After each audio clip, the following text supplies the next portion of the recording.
While Excel has a ton of useful formulas, it can be tricky to know which one to use, especially when they seem to do the same thing. For example, to find the sales in Austria from this table over here, should you use a VLOOKUP, should you use an index match, or maybe even the filter function? That's why in this video, I'll walk you through some of the most common scenarios, explaining which formula to use and why. Let's get into it. First up, here's the table we're working with, which has some of the richest people in the world and their net worth on the side. You can download this file for free in the video description to follow along too. Let's suppose we want to find out for Michael Dell what's his net worth. So it's a lookup function that we would use as we're looking for something within this table. As the data is laid out vertically, a VLOOKUP makes sense where that V stands for vertical. The lookup value would just be to look for Michael Dell, comma, and the table array is basically the entire table, so we can select it all with Ctrl+Shift down, Ctrl+Shift right. Press the comma key, and now the column index number is which column can we find the answer we're looking for in. So in our case, it's not the first one or the second or the third, but rather it's the worth, so that's gonna be column number 4. We can just put a 4 in there, comma again, and finally we're looking for an exact match, so we can just put a false in here and close up parenthesis, so it's giving us 50 billion here, which is exactly the number for Michael Dell. That was simple enough, but for a VLOOKUP to work, you need the data to be laid out perfectly. For example, here in this other scenario, you can see we now have the rank here as the first column, we've got the worth, and then we have the name of this person, so that's what we want to match by. But if we try to do a VLOOKUP like we did before, where I look for Michael Dell within all of this range right here, and the column index number, let's suppose that we're still looking for the worth. So right now it could be column number 2, right? So we're gonna put a 2 here and say we want an exact match. You'll notice there that it no longer works. We could maybe say, hey, what if it starts counting from the name here? Then maybe I can just put a -1 instead, so it counts 1 back to get to the worth. You'll notice that still doesn't work either. In this scenario, the better solution would be to use the XLOOKUP function, which I'll show you in a second. And if you don't have the XLOOKUP function available, we'll go over an alternative later in the video. So let's see over here how to go about it with the XLOOKUP, where the lookup value is Michael Dell. The lookup array, this is slightly different to the VLOOKUP. There's no table array anymore. Instead, we just select the column that we can find the names in, so it's this entire column. Ctrl+Shift down there, and the return array is what do we want as the answer. In the VLOOKUP, you might recall we had to choose a column, so this would be like column number 2. But with the XLOOKUP, all we need to do is just select it. Then we can close up parenthesis and hit enter. You can see we get the right answer. You can see with the XLOOKUP, you're generally a lot more versatile, and there are some additional features. For example here, instead of just having the worth as the answer, what if I want to know the worth as well as the rank? Well, we can just select these two as the return array now. And you'll notice we see Michael's rank and we see how much he made as well. Even better when there's no match, like let's say I put Kenji, I'm obviously not in this list, I get an error sign. But actually with the XLOOKUP function, I can choose to write something else like the if not found. So in quotations here, I can write some text like not found. Close those quotations and hit enter. So whenever there's no match, it's gonna say not found, but if I go in here and just put Elon Musk, let's say, you can see that we get this person's rank. For these reasons, if you have it available, I would always use the XLOOKUP over the VLOOKUP.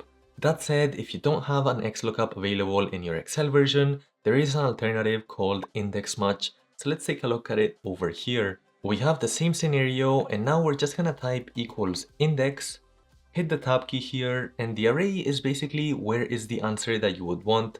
Let's say we're looking for Michael Dell's worth. So it would be within this whole range over here.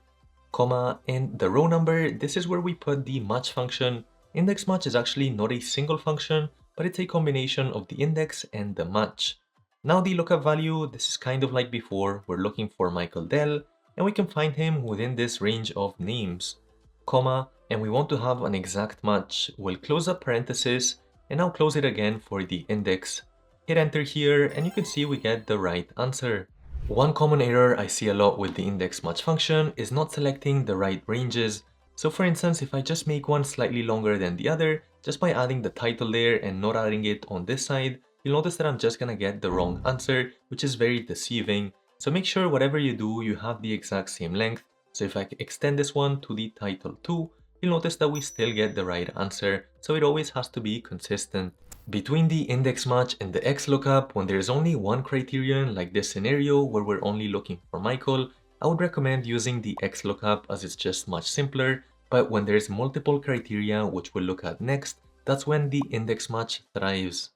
Before I show you that, other than formulas, a great way to boost your productivity is to use Excel hacks, which you can learn with HubSpot's 50 Excel hacks guided template. By clicking the link in the description below, you can access this resource completely for free. The download includes all 50 hacks with instructions on how to use them and sample data to practice with. The hacks are split into 3 different types, and the website even provides short demo videos for each one. Personally, I find this template most useful to refresh my memory on some of the best Excel hacks, especially as I can practice with their sample data.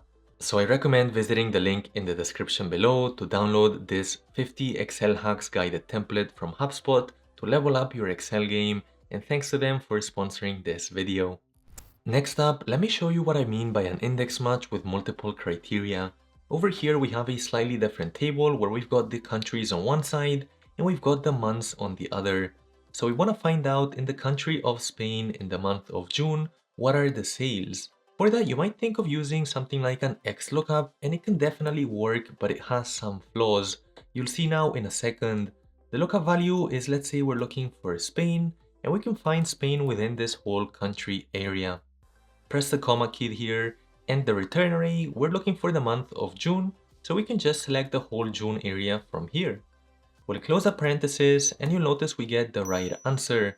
The problem is if I want to change this to something like France, that's totally fine, it's able to do that, but if I want to change the month to April, you'll notice that it no longer works, and that's because we manually selected this whole column, as the XLOOKUP only allows for one lookup value. That's why I think the index match is a better alternative, so let me show you how to use it over here with multiple criteria. The array is all of the answers, so for us it's just all of the number range. Comma, the first match is just gonna be the country, so we're looking for France, and we're looking for France within this entire area. Make sure you don't select the title over here. Comma, we want an exact match. And now we need the whole second criteria part, which is the month. For this, we'll put the match function, and the lookup value is the month over here. You can't quite see it, but it's the one right below. Comma, and we're looking for it within this whole range of months.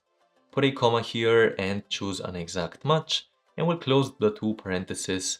Hit enter here, and you can see for France in the month of April, it's 118,000, and unlike the XLOOKUP, this is fully dynamic, so I can choose June, I can go for Spain, and you can see the answer changes dynamically.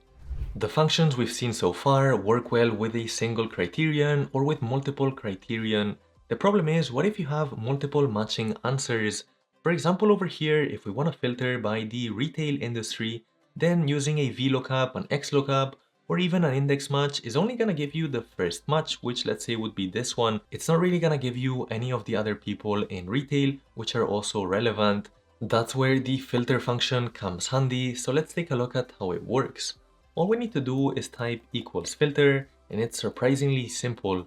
The array is just the entire area, so we'll select that, comma, and as the include, we want to make sure it's just the industry, which is retail. So we're gonna select the whole industry area, make that equals to retail. That's all we need. We can close that parenthesis and hit enter. You can see we get the full list of people that are in the retail industry. Even better, if you don't want to see all of these different columns and you maybe want to see a few less, what you can do is just select the whole array and drag it. So maybe I only want to see the countries and the worth instead. You can see there that that's being filtered out, so we don't see the first 2 columns. At this point, you might say, hang on Kenji, the index match actually worked with 2 different criteria. Can that work with the filter function too? Well, let's take a look here through an example where we've got not just the industry part, but also the country of the United States as a filter. So we're just gonna use the same filter function. We'll select the same array, so this whole area here, and as the include, what we want to do is add two parts. For that, you want to put it in parentheses. So the first part is going to be the industry. So all of this industry area has to be equals to the retail one. We'll close up parentheses. And now to add a second part to the include, we'll just use this asterisk, which basically means like an and. So it's got to be this industry and it's got to be the country of the US. So we'll open up the parentheses again, and this time we're going to choose within the whole country range that it be equals to the US over here. Close up parentheses and now close it again for the filter function and hit enter. You can see we now have filtered by the country of the US for those that are retailers, and this is all dynamic again, so I can choose France and you can see everything updates. Great, so we got multiple matching results, but what if we want to sum them? Well, that's where the SUMIFS function comes handy. You can see here we have the same two criteria, but we want to know the total worth instead of just seeing individual line items. So we can use the SUMIFS here, where the sum range is the whole worth area. And you can see we get a bunch of criteria options. If I keep pressing the comma key, we get number 3, number 4, etc. So we have a ton of flexibility here, but we really just want that it be the retail industry. So criteria range 1. And instead of doing the equals, we just want to go over to criteria 1 and choose retail. Same thing over with the second part. So criteria range is all of the countries. And then this one, it's got to be the country of the United States. We'll close up parentheses and hit enter. Awesome, it's really that simple to use the SUMIFS function. And overall, if there's 3 main takeaways for this video, I would say number 1 is to use the XLOOKUP over the VLOOKUP if you have it available. Secondly, use the index match function if you have more than one criterion. And thirdly, if you have more than one answer, then definitely use the filter function, as all the other ones are only gonna give you the first match. So now you know some of the most popular functions and when to use them. That said, 2 functions we didn't go over are pivot by and group by, which are relatively new. And if you want to learn how to use them, watch this video over here, or you can take our Excel course over here. Hit that like and that subscribe, and I'll catch you in the next one.